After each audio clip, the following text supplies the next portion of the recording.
تصور کریں کہ کوئی نوجوان آن لائن شدید ذہنی دباؤ کا شکار ہے اور وہ کوئی ایسی پوسٹ کرتا ہے جس میں خودکشی کے خیالات ہوں۔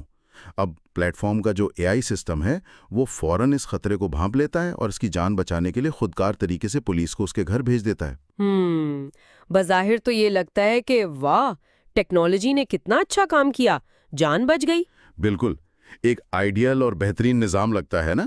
لیکن اگر آپ ان نوجوانوں سے پوچھیں جو واقعی ذہنی کرب سے گزر چکے ہیں تو یہ ان کے لیے کوئی مدد نہیں ہے، بلکہ یہ ان کا بدترین ڈراؤنا خواب ہے۔ جی ہاں، اور یہیں سے وہ خلیج واضح ہوتی ہے جو ایک ٹیکنیکل حل اور انسانی نفسیات کے درمیان موجود ہے۔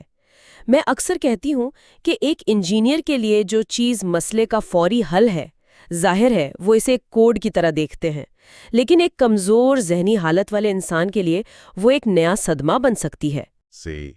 اور اسی پیچیدہ اور نازک توازن کو سمجھنے کے لیے ہم آج یہ تفصیلی جائزہ لے رہے ہیں۔ آج کا ہمارا موضوع بہت حساس ہے۔ ہم 2023 کے ایک ریسرچ پیپر پر بات کر رہے ہیں جو Frontiers in child and adolescent psychiatry میں شائع ہوا تھا۔ بالکل، اور اس ریسرچ کی خاص بات یہ ہے کہ یہ صرف بند کمروں میں بیٹھے پالیسی سازوں کی آراء پہ مبنی نہیں ہے۔ ہاں، یہ بہت اہم پوائنٹ ہے۔ جی، اس میں ڈیلفی کنسنسس نامی طریقہ کار استعمال کیا گیا۔ اب یہ کوئی عام سروے نہیں ہوتا، بلکہ اس میں مختلف آراء رکھنے والے گروپس کو ایک درمیانی راستے پر لایا جاتا ہے۔ اس ریسرچ میں 43 نوجوان شامل تھے اور ان میں سے 81% وہ تھے جنہوں نے خود اذیتی یا خودکشی کے خیالات کا عملی تجربہ کیا تھا۔ ارے واہ، یعنی وہ لوگ جو روزانہ اس ڈیجیٹل دنیا کا اور ان حالات کا حصہ ہیں۔ بالکل، اور ان کے ساتھ ساتھ دنیا بھر سے 23 ایسے ماہرین بھی شامل تھے جو خودکشی سے بچاؤ کے لیے باقاعدہ کام کرتے ہیں۔ تو ہمارا آج کا مقصد یہ ہے کہ ہم ان نوجوانوں اور ماہرین کے اتفاق اور اختلاف کی روشنی میں یہ سمجھیں کہ ٹیک کمپنیوں کو اور حکومتوں کو اصل میں کرنا کیا چاہیے۔ کیونکہ دیکھیں، سوشل میڈیا پلیٹ فارمز آج کل کچھ نہ کچھ تو کر ہی رہے ہیں، جیسے مواد ہٹا دینا یا شیڈو بیننگ، لیکن کوئی بھی خوش نہیں ہے۔ ہاں، شیڈو بیننگ کی تو بات ہی اور ہے۔ ریسرچ کا ڈیٹا ہمیں بتاتا ہے کہ دونوں گروپس ان موجودہ طریقوں پر شدید تنقید کرتے ہیں۔ شیڈو بیننگ کو ہی لے لیں، نفسیاتی طور پر یہ ایک انتہائی خطرناک ہتھ کنڈا ہے۔ وہ کیسے؟ وہ تو صرف مواد کو دبا رہے ہیں نا۔ تصور کریں کہ آپ ایک کمرے میں کھڑے مدد کے لیے چیخ رہے ہیں۔ آپ کو لگ رہا ہے کہ لوگ آپ کو جان بوجھ کر نظر انداز کر رہے ہیں، لیکن حقیقت میں پلیٹ فارم نے آپ کی آواز کو ایک ساؤنڈ پروف ڈبے میں بند کر دیا ہے۔ یہ تو بہت خوفناک ہے۔ جی، ایک ایسے شخص کے لیے جو پہلے ہی تنہائی کا شکار ہے، یہ احساس محرومی اسے مزید گہری کھائی میں دھکیل دیتا ہے۔ یہ تو واقعی ایک ڈیجیٹل قید خانے والی بات ہو گئی۔ تو پھر یہ شرکا کیا چاہتے ہیں؟ ان کا اتفاق کن باتوں پر ہے؟ دیکھیں، 80% سے زائد نوجوانوں اور ماہرین نے اس بات پر انتہائی مضبوط اتفاق کیا ہے کہ پلیٹ فارمز کی پالیسیاں مبہم نہیں ہونی چاہیے۔ وہ چاہتے ہیں کہ خود اذیتی کے گرافک مواد، گیمز اور یہ جو خطرناک چیلنجز یا جھوٹی افواہیں ہوتی ہیں، ان کے خلاف دو ٹوک پالیسیاں ہوں۔ صحیح۔ اور اس مواد کی رسائی کو سختی سے محدود کیا جائے۔ یہاں جو بات سب سے زیادہ حیران کن ہے وہ یہ کہ موجودہ حفاظتی اقدامات پر تو اختلاف ہے، لیکن مواد کو محدود کرنے پر سب مانتے ہیں۔ لیکن جب مواد کو محدود کرنے یا نگرانی کی بات آتی ہے تو آج کل تمام ٹیک کمپنیاں ظاہر اے آئی کا سہارا لے رہی ہیں۔ کیا یہ شرکا اے آئی کو ایک حل کے طور پر دیکھتے ہیں؟ یہ ایک بہت ہی دلچسپ موڑ ہے۔ جب اے آئی کو محض خطرے کی نشاندہی کرنے اور اس صارف کو ہیلپ لائنز کے لنکس بھیجنے کے لیے استعمال کرنے کی بات آئی تو اس پر درمیانے درجے کا اتفاق تھا۔ ٹھیک ہے، یہاں تک قابل قبول ہے۔ اچھا، لنکس بھیجنے تک ٹھیک ہے۔ ہاں، لیکن جب بات اس سے آگے بڑھی، یعنی اے آئی براہ راست مداخلت کرے یا پوسٹس کو خود ڈیلیٹ کرنے لگے، تو شرکا نے اس کی شدید مخالفت کی۔ میں سمجھنے کی کوشش کر رہا ہوں کہ یہ مخالفت کیوں ہے۔ کیا اس کی وجہ یہ ہے کہ الگوریدم ہر شخص کے پیغامات پڑھ کر اس کی ذہنی حالت جج کر رہا ہے؟ میرا مطلب ہے، کیا یہ نوجوانوں کو پرائیویسی کی خلاف ورزی نہیں لگتی کہ کوئی غیر مری آنکھ ہر وقت ان کے درد کی نگرانی کر رہی ہے؟ بالکل یہی بات ہے۔ اسے آپ یوں سمجھیں، اے آئی کا کردار ایک سمارٹ فائر الارم کی طرح ہونا چاہیے۔ Smart fire alarm. جی، ایک بہترین فائر الارم وہ ہے جو دھواں دیکھے، آپ کو آگ بجھانے کا آلہ فراہم کر دے اور راستہ روشن کر دے، لیکن وہ بغیر پوچھے آپ کے گھر کے دروازے اور کھڑکیاں توڑ کر اندر نہ گھسائے۔ زبردست تشبیہ ہے۔ اگر وہ زبردستی کرے گا تو شخص کو لگے گا کہ اس پر حملہ ہو رہا ہے۔ بالکل، اگر کوئی محض اپنے جذبات کا اظہار کر رہا ہے اور اے آئی زبردستی اس کی پوسٹ اڑا دے تو وہ مدد محسوس کرنے کے بجائے خود کو سینسرشپ کا شکار سمجھے گا۔ ٹھیک ہے، آئیے اب اس کا تفصیلی جائزہ لیتے ہیں۔ اگر اے آئی کی حد صرف تجویز دینے تک ہے تو ہمیں لائیو سٹریمز جیسے مشکل ترین سوال کی طرف آنا پڑتا ہے، کیونکہ لائیو ویڈیو تو ایک فوری ایکشن مانگتی ہے۔ اگر کوئی لائیو سٹریم پر خود کو نقصان پہنچا رہا ہے تو میرا عام ذہن تو یہی کہتا ہے کہ فوری طور پر کیبل کاٹ دی جائے، مطلب سکرین بلیک آؤٹ کر دیں۔ اس میں کیا بحث ہے؟ اعداد و شمار آپ کی اس بات کی کسی حد تک تائید کرتے ہیں۔ تقریباً 71% ماہرین اور 76% نوجوانوں نے کہا کہ ویڈیو کو فوراً ہٹا دینا چاہیے، اور اس کے پیچھے ایک بہت ٹھوس نفسیاتی وجہ ہے جسے کاپی کیٹ رویہ یا سوشل کنٹیجن کہا جاتا ہے۔ اچھا، یعنی دوسرے لوگ نقل نہ کریں۔ جی ہاں، جب کوئی کمزور ذہنی حالت والا شخص کسی دوسرے کو ایسا کرتے دیکھتا ہے تو یہ اس کے لیے ٹریگر بن سکتا ہے۔ اسے روکنا بہت ضروری ہے۔ لیکن یہاں بات واقعی بہت دلچسپ ہو جاتی ہے۔ مجھے ایک تضاد نظر آ رہا ہے۔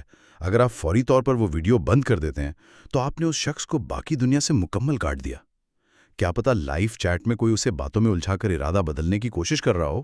ہم تو شاید جان بچانے کا واحد موقع گنوا رہے ہیں۔ یہ تو ایسا ہی ہے کہ اگر کوئی عمارت کی چھت پر کھڑا ہے تو کیا آپ کھڑکی کے پردے گرا دیتے ہیں تاکہ کوئی اور نہ دیکھے، یا آپ کھڑکی کھلی رکھتے ہیں اس امید پر کہ کوئی اسے باتوں سے قائل کر لے؟ یہ اس ریسرچ کا سب سے مشکل اخلاقی سوال ہے۔ آپ بیک وقت دو زندگیاں بچانے کی کشمکش میں ہیں، ایک وہ جو اسکرین پر ہے اور وہ سینکڑوں جو اسکرین کے اس پار دیکھ رہے ہیں۔ تو پھر حل کیا نکلا؟ اس کشمکش میں کوئی درمیانی راستہ تو ملا ہوگا؟ جی، اس بات پر مضبوط اتفاق پایا گیا کہ ویڈیو دیکھنے والوں اور پوسٹ کرنے والے دونوں کو فوراً طور پر امدادی لنکس بھیجے جائیں اور اس واقعے کو ایمرجنسی سروسز کو رپورٹ کیا جائے۔ اور ایمرجنسی سروسز کا مطلب ہے کہ پولیس کا آنا لازمی ہے، جیسا کہ میں نے بالکل شروع میں مثال دی تھی۔ کیا پولیس کے آنے پر سب متفق تھے؟ یہی وہ چونکا دینے والا نقطہ سامنے آتا ہے۔ صرف 36% ماہرین کا خیال تھا کہ قانون نافذ کرنے والے اداروں یا پولیس کو شامل کیا جائے، اور نوجوانوں میں تو یہ شرح اس سے بھی کم تھی۔ ویٹ، واقعی؟ ہم تو بچپن سے سنتے آئے ہیں کہ ایمرجنسی ہو تو سب سے پہلے پولیس کو بلاؤ، تو یہ نوجوان پولیس کو کیوں نہیں بلانا چاہتے؟ اس کی وجہ وہ خوف اور صدمہ ہے جو اس عمل سے جڑا ہے۔ بدقسمتی سے دماغی صحت کے بحران کو اکثر ایک مجرمانہ فعل کے طور پر دیکھا جاتا ہے۔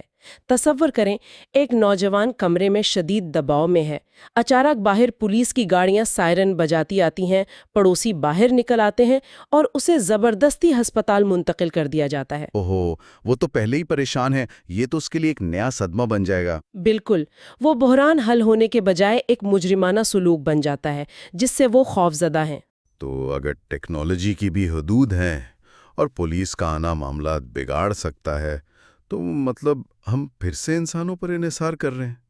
جہاں مشینیں فیل ہوتی ہیں وہاں انسانی ہمدردی چاہیے۔ تو انسانوں کے کردار پر بات کرتے ہیں۔ سب سے پہلے یہ کانٹینٹ وارننگز، مجھے تو یہ بس کارپوریٹ کمپنیوں کی کھانا پوری لگتی ہے۔ لیبل لگا دیا کہ مواد حساس ہے اور بس ذمہ داری ختم۔ کیا واقعی ان کا کوئی فائدہ ہے؟ بظاہر ایسا ہی لگتا ہے، لیکن نوجوانوں نے خاص طور پر کہا ہے کہ یہ کوئی خانہ پوری نہیں ہے۔ انہوں نے زور دیا کہ وارننگز مبہم نہیں ہونی چاہیے۔ اگر ایک مخصوص ہیش ٹیگ کے ساتھ واضح وارننگ ہے اور ساتھ مددگار لنکس ہیں تو یہ صارف کے لیے ایک ذہنی سیٹ بیلٹ کا کام کرتی ہے۔ ذہنی سیٹ بیلٹ؟ مطلب یہ وارننگز انہیں کنٹرول دیتی ہیں؟ جی، یہ انہیں ایک چوائس دیتی ہیں۔ وہ لیبل دیکھ کر خود فیصلہ کر سکتے ہیں کہ آج میری ذہنی حالت ایسی نہیں ہے کہ میں یہ دیکھوں، تو میں اسے سکرول کر جاؤں گی۔ اصل مقصد با اختیار بنانا ہے۔ صحیح۔ اور انسانوں کی بات ہو تو ماڈریٹرز بھی تو ہیں جو کمپنیوں کے لیے روزانہ یہ گرافک مواد دیکھتے ہیں، ان کا کیا؟ وہ تو ڈیجیٹل دنیا کے فرنٹ لائن ورکرز ہیں۔ شرکا کا مضبوط مطالبہ تھا کہ ان ماڈریٹرز کی ذہنی صحت کے لیے باقاعدہ سپورٹ اور تربیت ہونی چاہیے۔ وہ روزانہ سینکڑوں بار وہ دیکھتے ہیں جو ہم شاید زندگی میں ایک بار بھی نہ دیکھ پائیں۔ اور انفلوئنسرز کا کیا کردار ہے؟ آج کل تو ہر دوسرا بندہ کیمرہ آن کر کے خود کو ماہر نفسیات سمجھ رہا ہوتا ہے۔ ہاں ہاں بالکل. انفلوئنسرز آج کل ایسے پائلٹس بن چکے ہیں جو لاکھوں مسافروں والا جہاز تو اڑا رہے ہیں، لیکن ان کے پاس فلائٹ مینول نہیں ہے. ارے واہ، بالکل درست. انہیں ٹرینڈز بنانا آتے ہیں، لیکن جب کوئی جذباتی طوفان آتا ہے تو جہاز لینڈ کرنا نہیں آتا. ریسرچ کے شرکا کا ماننا ہے کہ کنٹینٹ کریئٹرز اور انفلوئنسرز کو باقاعدہ تربیت ملنی چاہیے کہ ان موضوعات پر محفوظ طریقے سے بات کیسے کرنی ہے. تو اب سوال یہ پیدا ہوتا ہے کہ اگر کمپنیاں خود کو ریگولیٹ نہیں کر رہیں، ماڈریٹرز پریشان ہیں، انفلوئنسرز کو پتہ نہیں ہے، تو حکومتیں کہاں ہیں؟ کیا قانون سازی کے ذریعے ان سب کو ریگولیٹ نہیں کیا جانا چاہیے؟ ریسرچ کا یہ پہلو بہت دلچسپ تھا. صرف نصف سے کچھ زیادہ ماہرین یعنی 56% اور نصف سے کم نوجوانوں مطلب 48% کا خیال ہے کہ سوشل میڈیا کمپنیوں کو حکومتی سطح پر ریگولیٹ کیا جانا چاہیے. تو اس سب کا کیا مطلب ہے؟ عام طور پر تو لوگ کہتے ہیں حکومت کچھ کرے، قانون سازی پر اتنا کم اعتماد کیوں ہے؟ اس کی بنیادی وجہ قانون سازی کا سست عمل ہے. آپ خود دیکھیں، ایک بل پیش ہوتا ہے، مہینوں بحث ہوتی ہے، سالوں لگ جاتے ہیں، جبکہ سوشل میڈیا بہت تیزی سے بدلتا ہے. ہاں، میں یہی تو پش بیک دینے والا تھا. حکومتیں تو اتنی سست ہیں کہ پرانی ٹیکنالوجی کو اب سمجھ رہی ہوتی ہیں اور بچے روز نئے ٹرینڈز بنا لیتے ہیں. تو پھر ہم کیا کریں؟ یہی وجہ ہے کہ دونوں گروپس میں اس بات پر انتہائی مضبوط اتفاق پایا گیا کہ ثانوی اسکولوں میں یعنی سیکنڈری اسکولز میں طالب علموں کو آن لائن محفوظ مواصلات کے بارے میں تعلیم دی جانی چاہیے. مطلب اسکولوں میں ڈیجیٹل لٹریسی. جی بالکل. اور اگر ہم اسے بڑی تصویر سے جوڑیں تو حکومتوں کو بین الاقوامی سطح پر مل کر مشترکہ حفاظتی معیارات بنانے کی ضرورت ہے، لیکن فوری حل کے طور پر تعلیم ہی سب سے بہتر ہے. زبردست. تو اگر ہم اس گفتگو کو سمیٹیں تو یہ واضح ہوتا ہے کہ یہ معلومات سننے والوں کے لیے کتنی اہم ہے، چاہے آپ خود سیکھنا چاہتے ہوں یا محض اس ڈیجیٹل دور میں اپنی حفاظت کے طریقے سمجھنا چاہتے ہوں. ٹیکنالوجی کے اس دور میں حفاظت صرف ایک بٹن دبانے کا نام نہیں، بلکہ پلیٹ فارمز، اسکولوں اور ہم سب کی مشترکہ ذمہ داری ہے. بالکل، میں اس سے 100% متفق ہوں. یہ ایک مشترکہ عمل ہے. لیکن پروگرام ختم کرنے سے پہلے میں ایک ایسا سوال چھوڑنا چاہتا ہوں جس پر شاید براہ راست بات نہیں ہوئی، لیکن ریسرچ کو دیکھ کر ذہن میں آتا ہے. اگر ہم سوشل میڈیا کو اتنا زیادہ ریگولیٹ کر دیں اور الگورتھم ہر اس پوسٹ کو ہٹا دے جس میں خود اذیتی یا تکلیف کا ذکر ہو، تو کیا ہم نادانستہ طور پر ان لوگوں کی آواز نہیں دبا رہے جو مدد کے لیے پکار رہے ہیں؟ حفاظت کے نام پر بنائی گئی یہ دیوار کہیں ان کے لیے قید خانہ تو نہیں بن جائے گی جہاں وہ تنہا رہ جائیں؟ اس نازک توازن پر ہم سب کو غور کرنے کی ضرورت ہے. آج کے لیے اتنا ہی. اپنا بہت خیال رکھیے گا.